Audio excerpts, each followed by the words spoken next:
If you got a question or a story to tell, from the smallest town to the big city belle, got a business dream you're hoping to start, or a question on elections and how to do your part. Now Brian's here and he's ready to listen to the good people of Arkansas. The mission, he served the nation, now he's serving you for a stronger future and a vision that's new. Welcome to the Ready Room. Got a question? Let's talk it through. Welcome to the Ready Room, where your voice is heard and the people rule.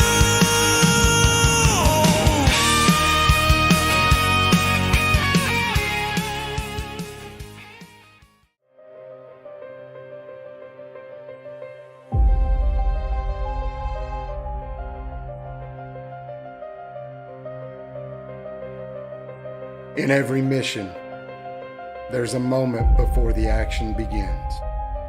A place where warriors gather, gear up, and steel themselves for what's ahead. I'm Brian Norris. Welcome to the Ready Room.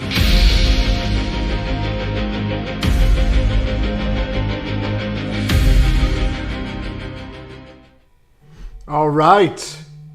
Well, here we are yet again, my friends, back to another week in the Ready Room. Thanks, everybody, for joining us. Appreciate everybody out there spending your time with me, getting to know me a little bit. And remember, as always, to like, subscribe if you're on YouTube, and share amongst your friends to help spread the word and get the gospel across the state. Let as many people know as possible that I am running for Arkansas Secretary of State, and I am running to earn your vote, not for you just to give it to me. Just give me a fair shot to earn it. And that starts by asking questions and spreading the information and getting everything out there that you can. And speaking of which, today we also shared out on our social media, probably the most engagement that I've gotten of anything so far was going to be what yard sign. And I appreciate all the feedback. I appreciate all the recommendations. Definitely seems like option B from the post is going to be the number one. So we appreciate that. Thank you very much for that help. We're going to be getting those signs made here very soon. So if you're looking for one, if you like one, if you'd like to help us put them out, if you'd like to get a large one, if you anything involving that process, or if you need some more push cards, or if you need anything out there, as always, shoot me an email, text me if you got my phone number, message me on my social medias, and we'll get you what you need to help us out. And I appreciate that very much, team. Thanks for everything you guys do. So it's been a busy week in the news cycle for Arkansas. Some of the things that we wanted to discuss. What I wanted to discuss again is I've gotten 2 more mailers in my box from the governor touting that Arkansas was ranked number 1 by the Heritage Foundation. Guys, Georgia was ranked number 1 in 2020, and they're still ranked in the top 5. This is nothing more than a play to just try to pacify all the craziness that is now coming to light on the machine companies. We've seen Dominion recently sold to someone else, another private company, but the source code remains the source code. And I don't have that book here with me tonight, but I'm still making my way through it. It still aggravates me, and I put it off to the side and come back to it. But the more you learn about this, and you learn about that it was Hugo Chavez and his government that developed the source code, and that core source code still remains the same in these machines, and it's just rinse and repeat throughout. And it was specifically designed to engineer the election for the outcome that they wanted. That was the end state for the source code that they put in these machines. And Venezuela and Hugo Chavez's regime, they started Dominion. They started Smartmatic. And that's what's still out there today. And more of that's coming to light, seeing things on X and in the news cycle. It's just, it is what it is. And they have been so toeing the line for the election machines and everything that they can't afford to look wrong. And they don't want to look wrong. I mean, real leadership, if they were being actual leaders, they would be like, look, with what we knew at the time and the layout and the environment in which we were operating in, we assumed, and all the information given to us didn't give us a reason to doubt the machines, and that they were secure. We believed that they were secure. We believed that they were trustworthy. We believed that the companies were doing the right thing and they wouldn't fail us. We believed all that stuff. But guys, I'm sorry. Unfortunately, now we have learned that the opposite is true. And so because now that we know that, we're going to take action. See, that would be leadership. It's okay to be wrong. We're all going to make mistakes. It's okay. I don't get this idea with people that get power and they get in leadership positions that they think that they can never be wrong. You're going to be wrong. You're going to make mistakes. You make them worse by not admitting it and not rectifying it. That makes it a whole lot worse. Own your mistakes, find a remedy, implement the remedy, and do the best that you can in the process. We can respect that. But we can't respect you acting like a hostage and just sticking your head in the sand. The information's out there. I don't want to spend too much more time on it.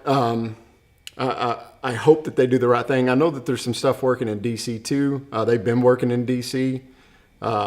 Saw that they got a new election czar that was put in the White House.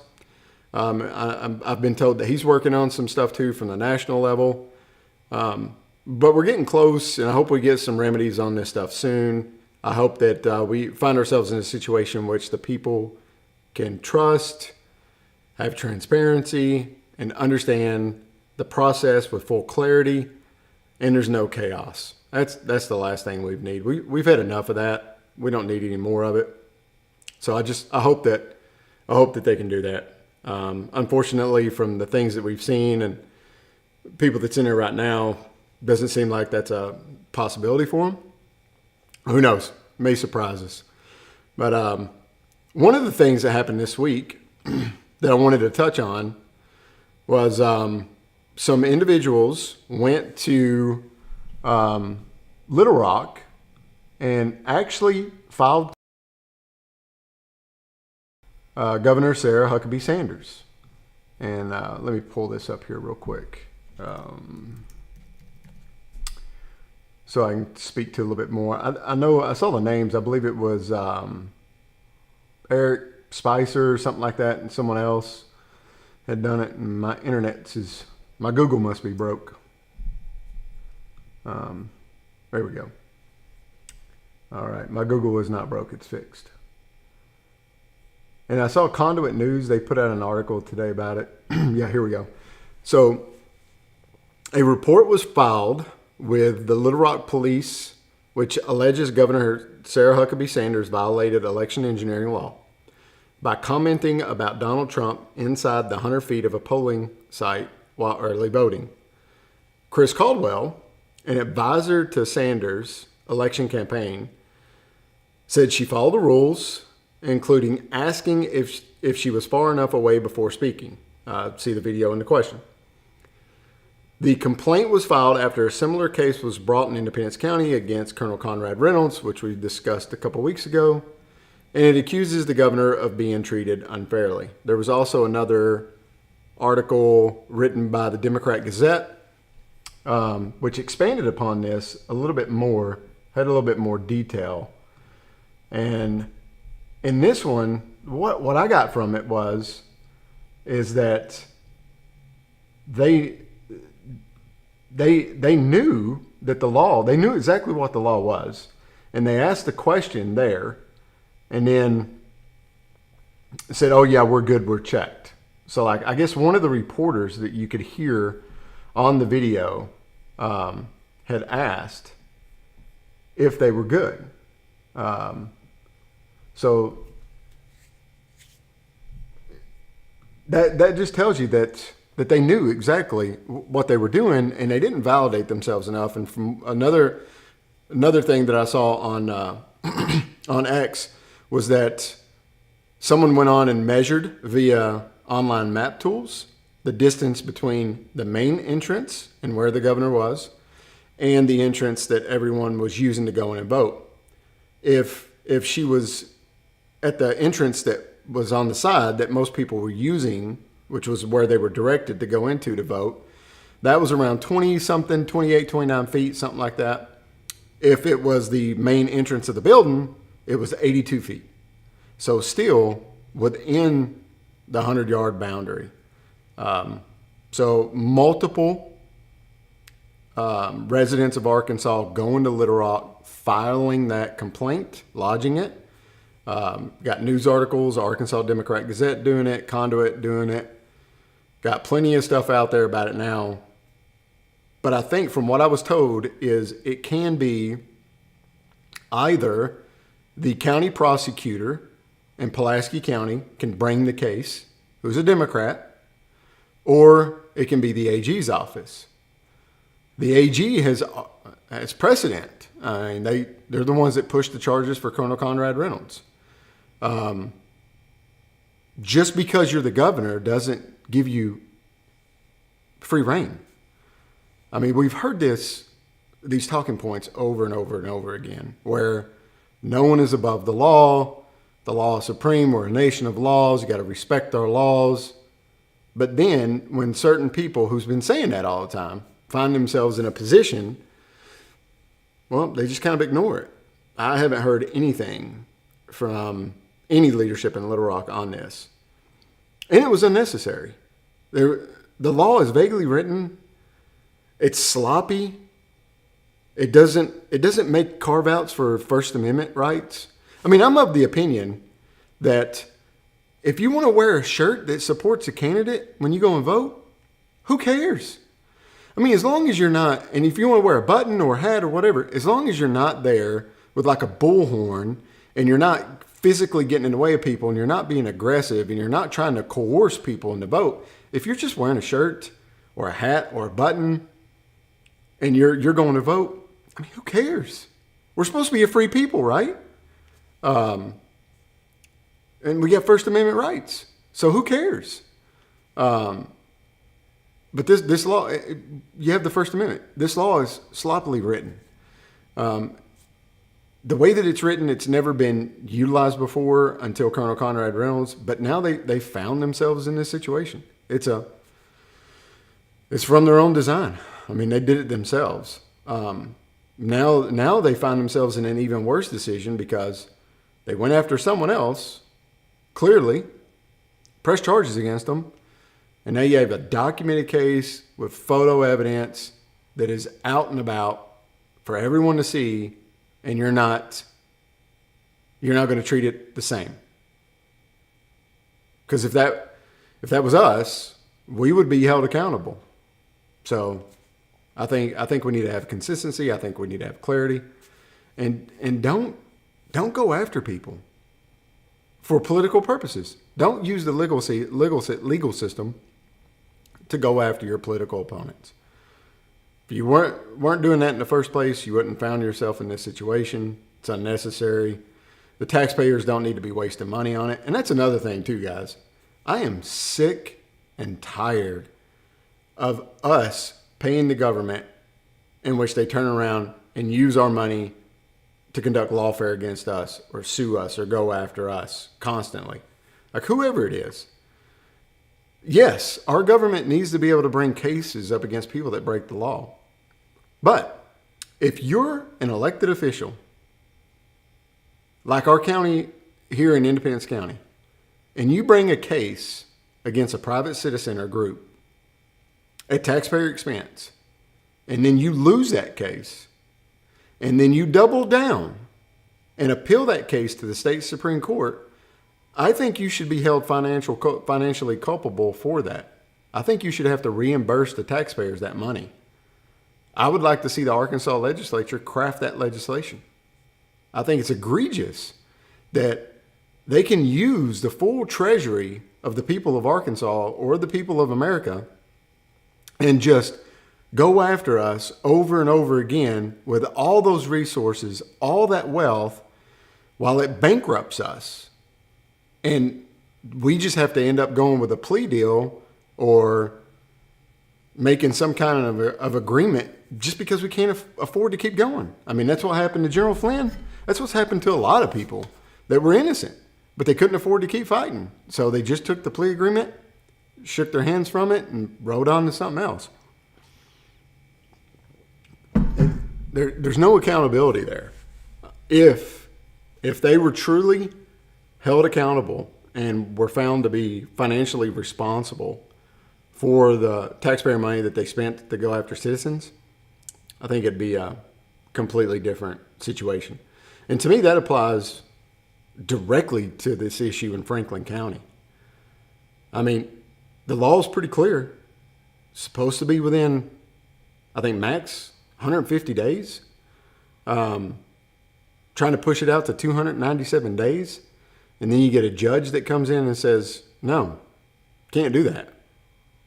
Clearly can't do that. Like, it's objectively true, written black and white in the law.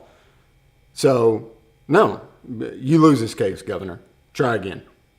Well, she does. She appeals it to the state Supreme Court, thereby committing more money to this debacle in Franklin County. I don't understand it. I've been asked over and over and over again from people from all over the state the why. Guys, I can't give you a why on it. To me, it makes no sense. I do not see the reason. Why would you want to put it in Franklin County where the people don't want it? There's no resources. The land is not conducive to a facility like that. They don't have a workforce readily available to staff the facility. And moreover, why would you do that when you have multiple locations across the state, like Calico Rock, out in the Delta, plenty of other spots that were more than willing to take? They wanted it. They advocated for it. But instead of going to those locations, you just kept and keep hammering to get it at this one spot. It just doesn't make sense to me.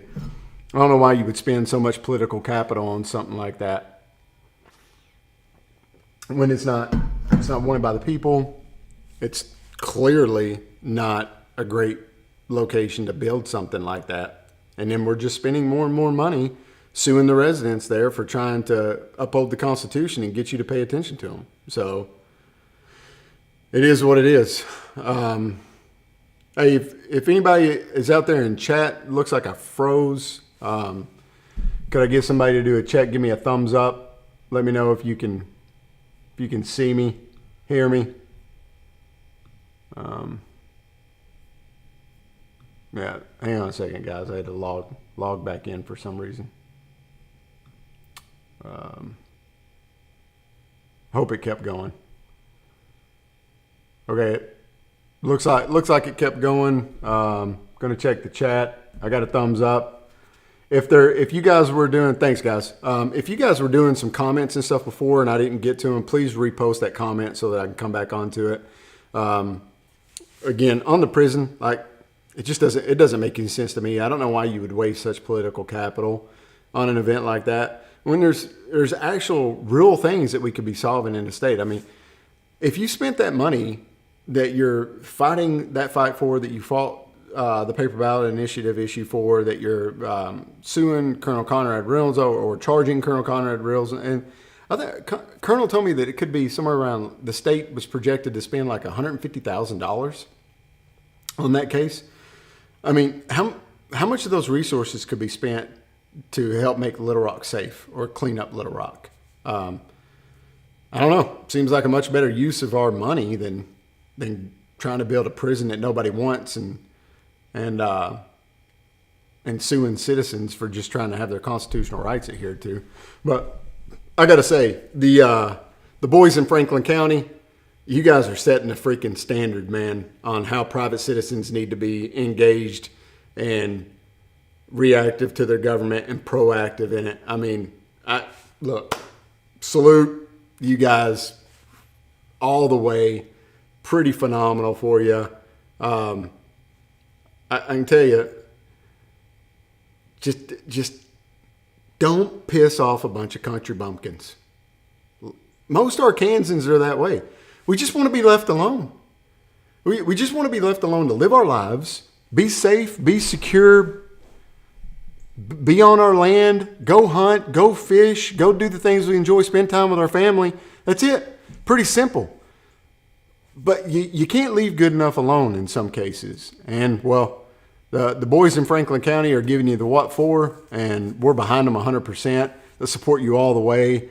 Anything that I can do to help you guys, any resources that I can support you with, just let me know. Gotten to meet some of you previously. You guys are freaking patriots, and I truly appreciate everything that you're doing. You're setting the standard, and I appreciate it.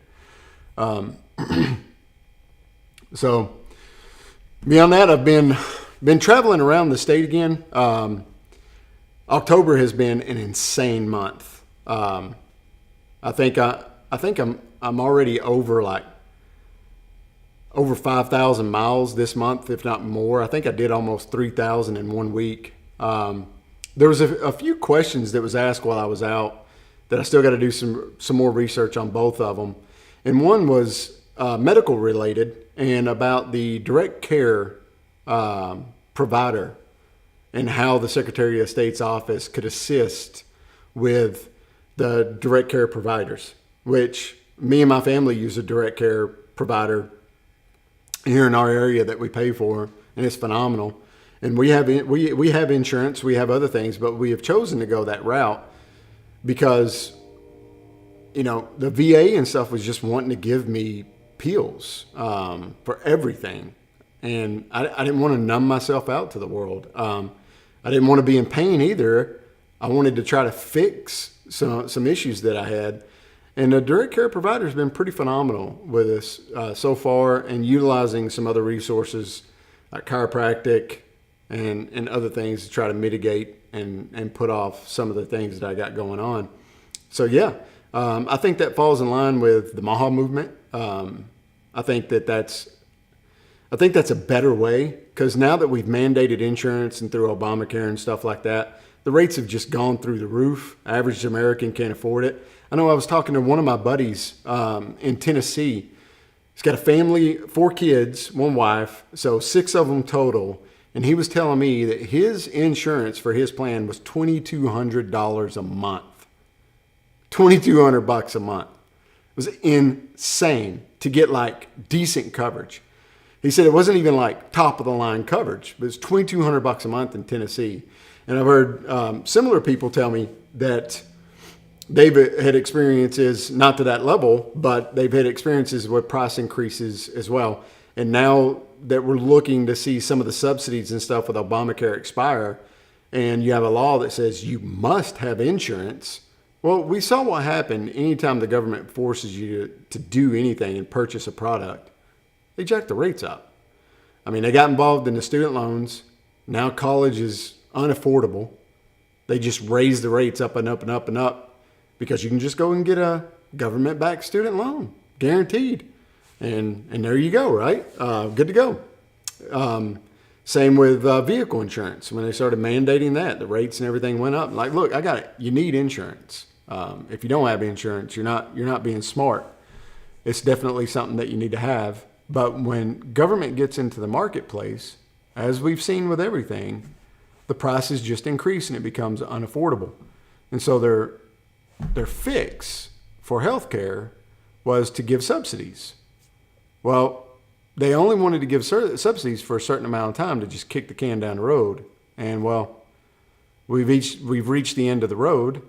Now the subsidies are looking to go away, and this is what you're left with. Increase is going to go up exponentially. You're not going to be able to afford it. And then what are you going to do at the end of the year when you file that statement and you have to provide proof that you have insurance and you don't have proof? Are they going to start putting people in jail because they didn't have health insurance, government mandated health insurance? It's wild times. I've never liked the Affordable Care Act, Obamacare. I knew it was going to be something like this in the long run. I think we need to get away from it as fast as possible. We need to allow employers, states, and citizens to figure that out for themselves and do what's right for them and what's best for them. And the system will work itself out. Like Adam Smith's Wealth of Nations principles still apply.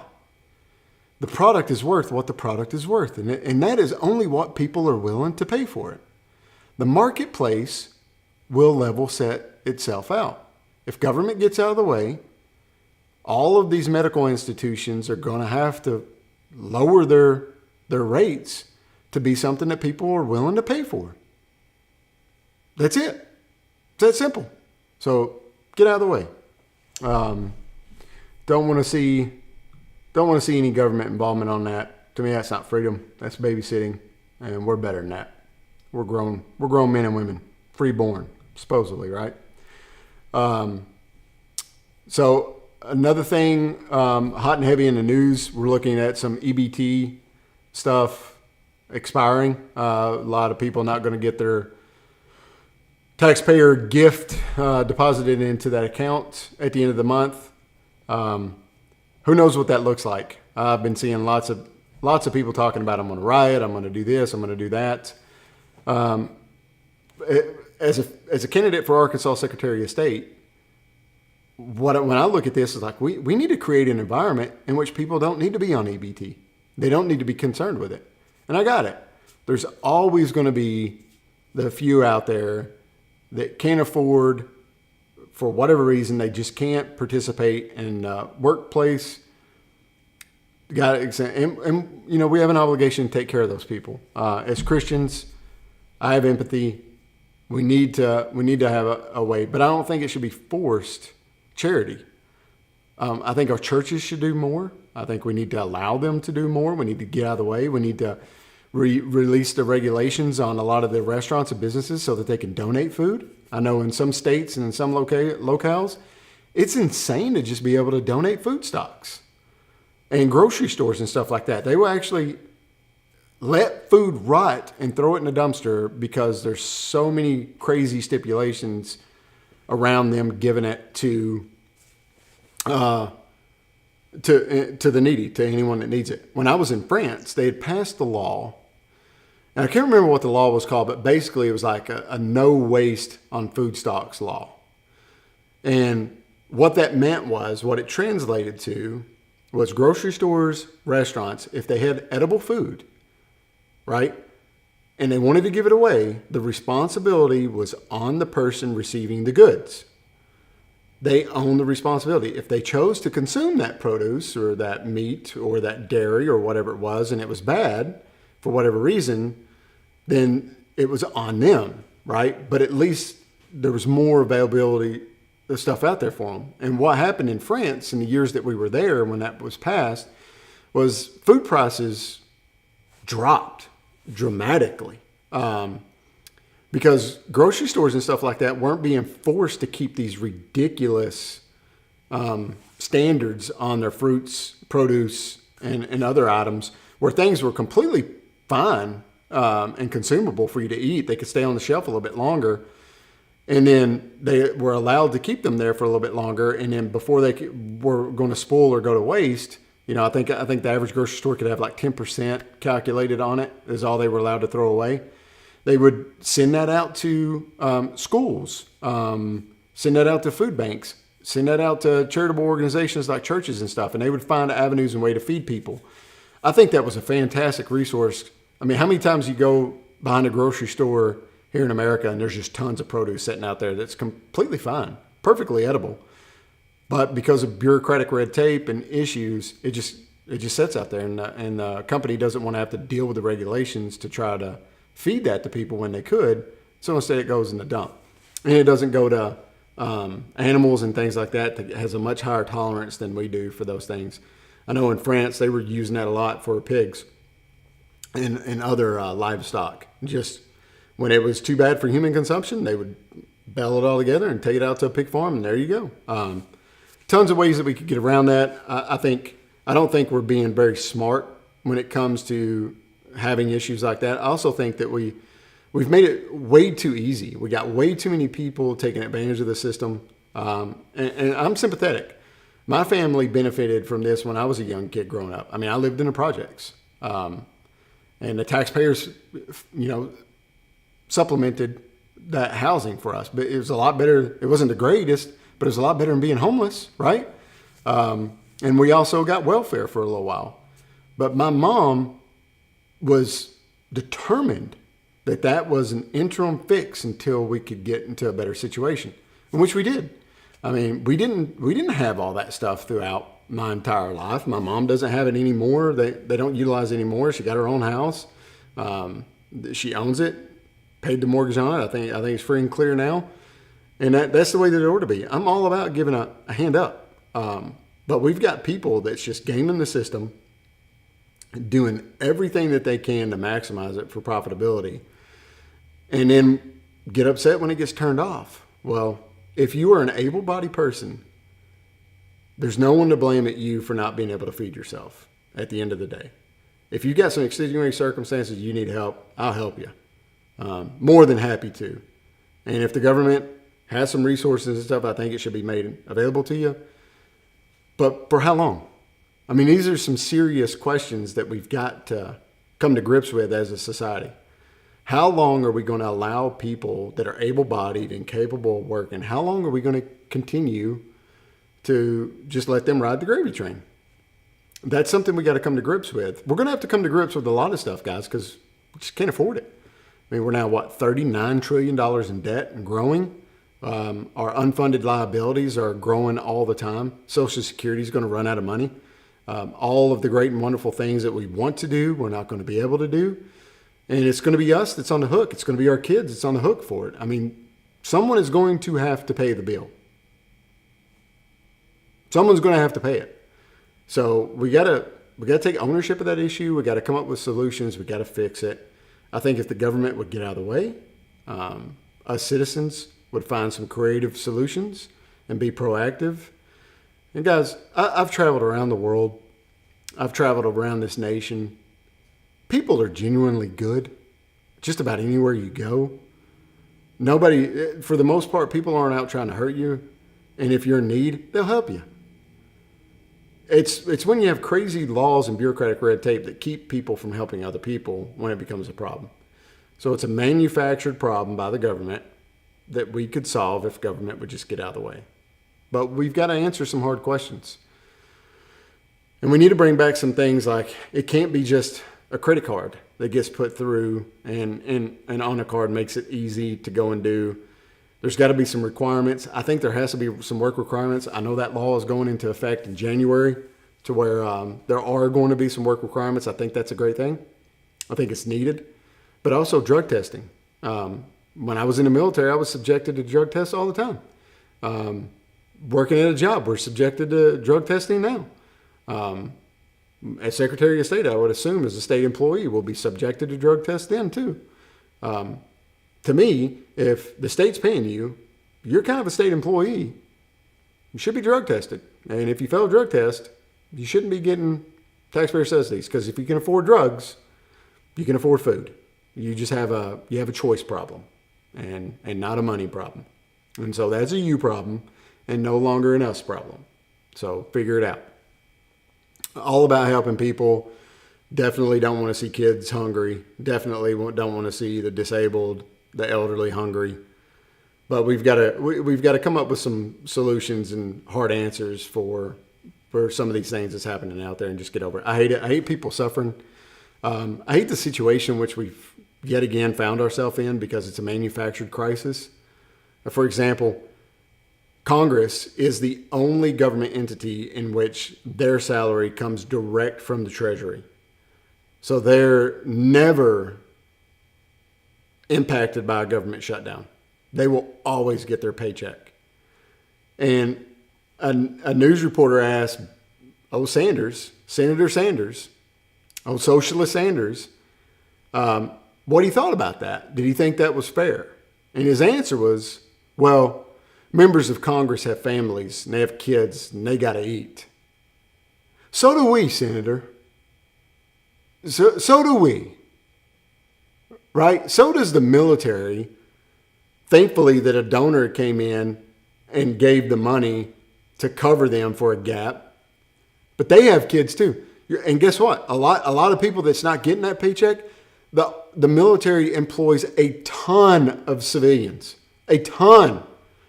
And they are considered where they have to, essential employees. They have to still go to work even though they're not getting paid. They're not allowed to not go to work because they're deemed an essential personnel. So they've got kids too, guy. What's good for the goose is good for the gander. I'm sick and tired of this two-tiered system. If you are going to be in a leadership position, leaders eat last. Leaders get paid last. Leaders enjoy the comforts last. But that's not what we have. We have these guys in our ivory tower, enjoying everything, living in luxury, never having to worry, but the people that work directly for them are going without. They're going without their paychecks. They're going without the comforts. They're going without their security, all while you have everything. It's insane to me. Every single one of these freaking people that's unwilling to move on this issue and unwilling to donate their paycheck or sacrifice their paycheck or not cash their paycheck, they need to be gone. No one should ever vote for them again. Ever. Because if that's the way that they're going to act, and that's how they think about the American people when they're suffering, they're not for you. They're for themselves and the people that's donating to them. So act accordingly. Treat them that way coming up down the road when they get on the ballot again. It's a crap situation, guys. So I don't know how I got off on that when I was talking about direct care management. Squirrel brain. What are you going to do? But anyway, looking into that one more, I'm excited about that one. I would love to see more Americans getting their health care locally. Oh, we got off on the tangent for the American Care Act, Affordable Care Act. I would love to see more doctors have freedom to operate independently without all the rules of these large healthcare organizations. Love to see more independence from the patients, us, the people, and getting to choose and choice and paying a fair rate. We've seen the videos. You go to these pharmacies, and if you have insurance, it's like $300. But if you're paying cash, it's like $30, right? It's just, it doesn't make sense. It's ridiculous. And the sooner we get away from that, the better. So yeah, definitely want to look into that, seeing how the Secretary of State's office can support and enable direct care providers across the state, reaching out to anybody in the federal government that can give some assistance on that, give some direction, give some guidance. So if you guys know anybody out there that has experience in this, in the legal aspect of it, on how we could support these direct care providers across the state, see more of them pop up, anything that regarding that, if you've got that, please send it to me. If you've got a name, someone that I should talk to, shoot that over to me. I definitely want to learn more on that one. And another question that was asked to me over the past couple of weeks, this week actually, was concerning, and I didn't even know this was a part of the Secretary of State's office. I didn't see this out there. Drawing the redistrict maps when the census is done, and guys, that's huge. That's huge. I'm not educated on that one enough, but I'm going to be very, very soon. It's a hot topic right now. You're seeing a lot of states wanting to redo their districting to maximize seats or to be more fair. It depends on which side you're on and what angle you're viewing it from. Of course, as with everything else, nothing can be what it is. So whatever that looks like to be as fair as possible, to where you have the actual representation of an area for the people, that's the way that it needs to be. And how that process works, from what I've seen so far, it's 3 people. It's the lieutenant governor, the governor, and the secretary of state that run that. So you got to have 3 people in alignment. But definitely going to get smarter on that. Definitely going to learn the ins and outs on that one and see what we can do to to make that one as fair as possible and clean that up. Because the next Secretary of State is going to run into that on the next census. In fact, the next Secretary of State could potentially see 2 chances if they get reelected for the census redrawing districts for the state of Arkansas. So definitely huge opportunity there, huge chance to make some significant impact on the representation for the state, for the people of the state. Definitely want to get smarter on that. Beyond that, I don't see any questions in the chat. If you got some questions, you got something you want me to talk about or anything else, please pop it in there. I'll address it as quickly as possible. Lots of things going on, of course, in the state. The big things we touched on already. You got the prison issue. You got the Colonel Conrad arraignment issue. And now you have the governor being charged with or being accused and video proof of the same crime in which Colonel Conrad Reynolds is being accused of. So, yeah, interesting times. Old Chinese proverb, "May you live in interesting times," is definitely coming to fruition. We'll see what shakes out of it. I also heard or saw just now to where the Speaker of the House has said that he's suspending Congress until January. So doesn't look like anybody's going to get their SNAP benefits reloaded if he's canceled session until January. It's pretty wild. I think they've only spent like less than 100 days in session this year. It's insane. Average salary of $175,000 a year, I think, something like that, ballpark. And you only have to work less than 100 days a year. I mean, no wonder they fight and stay in that job until they die. It's a pretty good gig if you can get it. But are they actually doing the work? Are they worth us keeping them in? I don't know. Most of them doesn't seem to be the case. And so, as with anything else, please like, share, help me spread the name, get the name ID out there, guys. That's super important. If you're able to financially contribute and you're so inclined, you can go to the website. We've got that information there for you. We appreciate everything that you guys are able to do for me. Next week is filing. I'm going to go and file in Little Rock at the Capitol around noon on the 3rd, this coming Monday. So if you want to come down and hang out, take some photos, chit chat with me if you're off work and you got time, I'd love to see you there. Yeah, it's a pretty big day. Cutting a $10,000 check to the RPA of Arkansas for the privilege of having a Republican next to my name when I run. It's pretty crazy that we found ourselves in that situation. And that's something else that I would really like to see the legislature take up. If the taxpayers of Arkansas are going to be financially responsible for the administration of the primaries of these political parties, then they should not be able to set such egregious filing fees that keep any average Arkansan from being able to run for Congress, state Senate, or Attorney General, or Secretary of State, or Governor, Lieutenant Governor. I mean, those are pretty much out of reach for the average Arkansan. To give you an example, the minimum wage right now is $11 an hour, right? So let's just say for beer math, let's cut it at 10. Let's say it's $10 an hour. My filing fee is $10,000. That equates to 1,000 hours of labor for me to be able to file. That's 25 weeks of labor that's gone into my ability to file for Arkansas Secretary of State. That's insane. It's insane. And when you look at what the Democrats charge versus what the Republicans charge, we're doing the exact same thing that we were accusing the Democrats doing back before the Republicans took over in the early 2000s. Got a question coming from Aaron. What are your thoughts on illegal immigrants working in Arkansas and how the SOS can move businesses into better compliance with federal immigration law? You're illegal. You're illegal. You are not entitled to a job here. You should not be working here. If you are an illegal, you need to go back to your country of origin and try to come back the right way. I mean, we have laws. Respect our laws. Respect our processes. How can the Secretary of State get involved in that? I don't know. I'll look into it more, Aaron. We don't have like a law enforcement ability. I know there's probably some regulation checks and things that we can do to see if businesses are in compliance.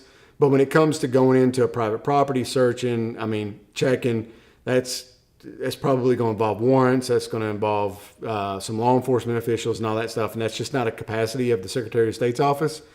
But I don't know. Maybe there's like something that we could do with a hotline complaint and get direct access over to Immigration and Customs, give them a vetted, approved complaint that's coming in instead of just white noise of random people calling stuff in all the time. I'll definitely look onto that more to see what the Secretary of State's office can help to move them into compliance with federal immigration law. One, to be in compliance with it, you got E-Verify. If you're actually using E-Verify and every single one of your employees have gone through that process, you're good, right? You got to have a real ID. You got to be able to prove your citizenship to go through E-Verify. And I'm pretty sure that's a law already. So it's holding business owners accountable. That's what it really comes to. A lot of the business owners are not being held accountable for not enforcing the laws that are on the books. What are we doing about it? Again, the Secretary of State's office is not a enforcement agency. So I'll look to see if there's some things that we can do in that aspect. Maybe if there's a valid complaint made against a business, maybe they lose their LLC, they lose their business license, they can't conduct business in the state of Arkansas. Maybe that's something that we can do. I don't know, but I'll definitely look into that more and get back to you. Let me make a note of it real quick. SOS illegals. Yeah, I'll do some research on that, get back to you, see what all we can figure out. But yeah, any other questions out there, guys? Anything else? All right. Well, again, when I get the signs in, we're gonna do a very large order. When I get them in, I'll shoot it out over my social media. If you want one, I'll make sure that you get one. And if you need more push cards, or if you want a shirt, or if you want a hat, you want anything like that, let me know. I'll get one for you. I'll get it over to you. And appreciate everything you guys do. Appreciate the support. It's been phenomenal. It's been great getting out, meeting everybody across the state, and spending time with them and getting to know my fellow Arkansans better. Going to start going a little bit more and more, and intensity is going to pick up the closer we get to March. And so right now I'm doing about, Jill Hinckley's got a question. Where does one look up city ordinances? Probably every municipality might be a little bit different. In my city of Batesville, we just go to batesville.gov, the city of Batesville. And they have a direct link on there for all the city ordinances, and they're lined up there. I know that there are some issues with city ordinances for them to be considered enforceable by law enforcement.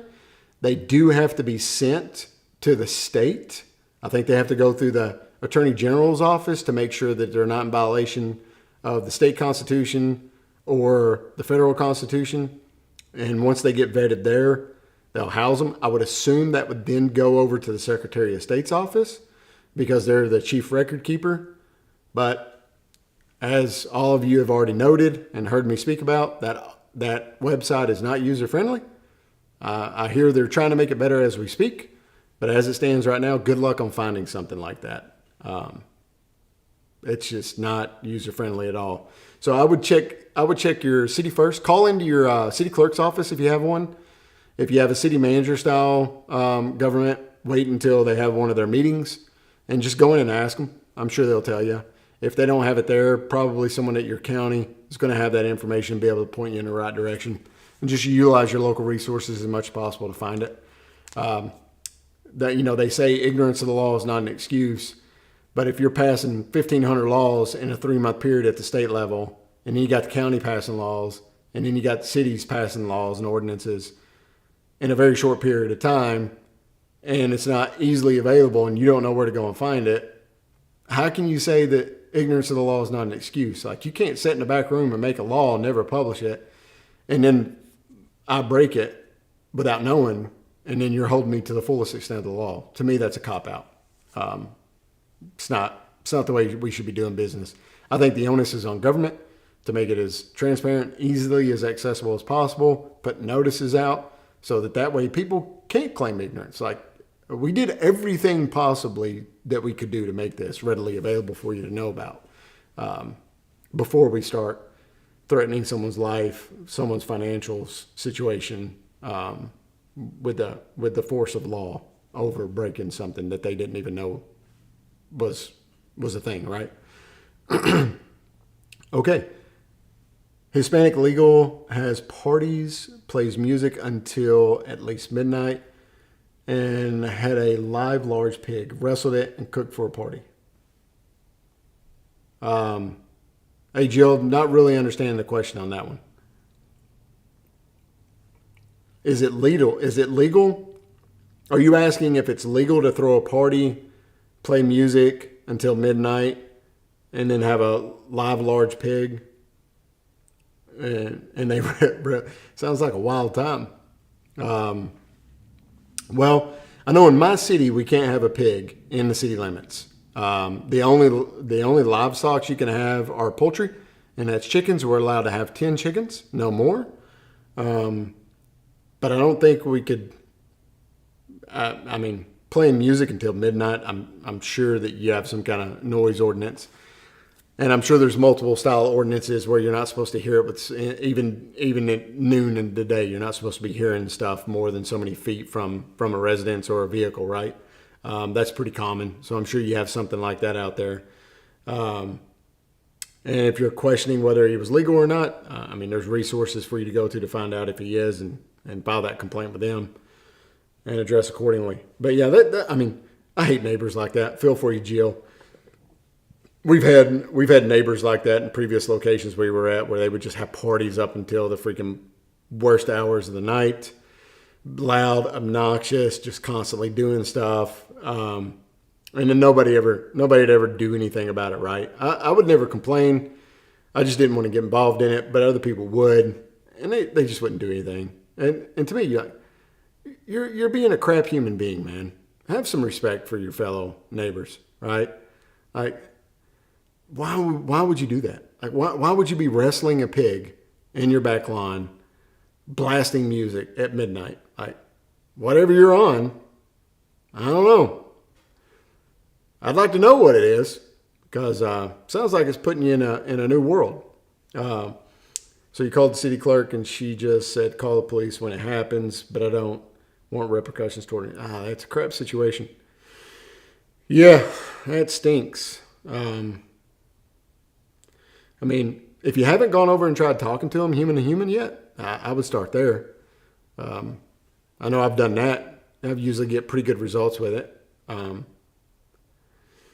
I know it's not always fun to do it, but I would start there, and then if it's really bothering you that bad, it's getting that much, I mean, go to the next level. Just keep taking it up. That's all you can do.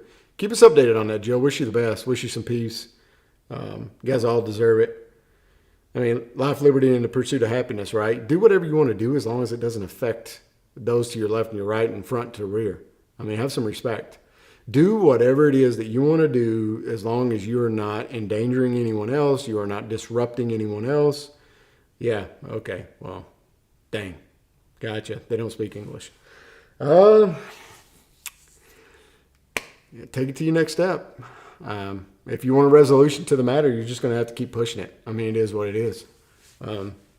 Wish you the best. Keep us updated on it, Jill. I hate that that's happening to you. I really do. Yeah. Just don't be a dirtbag human being, guys. Just don't be a dirtbag human being. Be good to one another. And guys, I'm going to get off here. We're sitting at just over 50 minutes. Appreciate you guys coming on. Appreciate the commentary back and forth. Please pass this out, share it out. Love you all. Hope you have a fantastic evening, a fantastic week.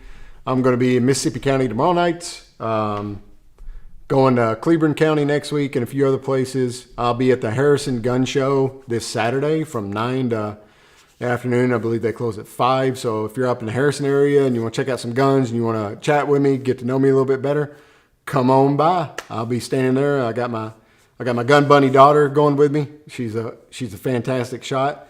We'll be hanging out at the gun show all day. So if you're up there and you're able and you want to, please come on by. I'd love to chat with you. Other than that, guys, have a great evening. Have a great rest of your week, and we'll catch you out there on the trail. Enjoy it.